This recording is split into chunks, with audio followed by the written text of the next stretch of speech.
Eric Silverman from Eastham Capital, Eastham Capital Real Estate Funds. Eric, welcome. Great. Thank you very much, Gary. So what's going on today in the world of real estate? Well, it's been a busy time in the apartment business.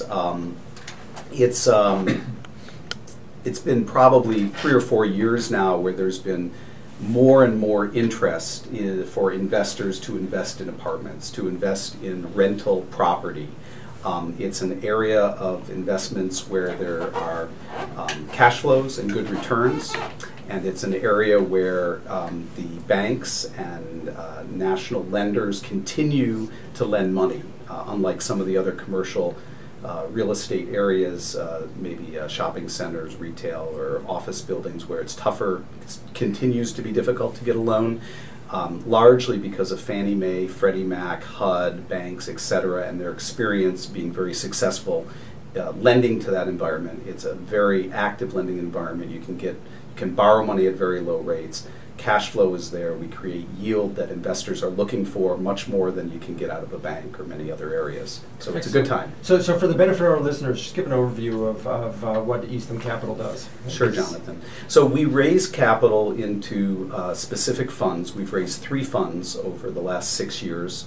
The current fund that we're investing is a little over $50 million. We manage a total of about $100 million. The first and second funds are fully invested. So we raise money primarily from high net worth individuals. They commit capital to the fund. Then we go out and look for properties to buy through the fund.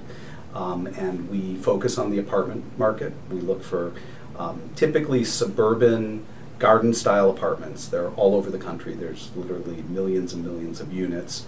And they're everywhere, and we buy those with local joint venture partners that are local to those markets, put skin in the game, and manage the properties.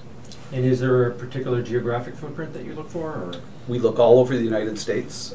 We've pretty much looked at transactions in every state of the country.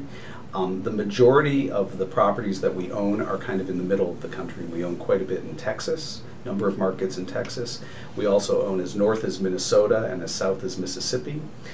We've looked at many of the coastal markets, especially areas like New York, Boston, San Francisco, tend to be too high priced for us. We can't buy at a low enough price to get a high enough return to make sense for our business. And very often these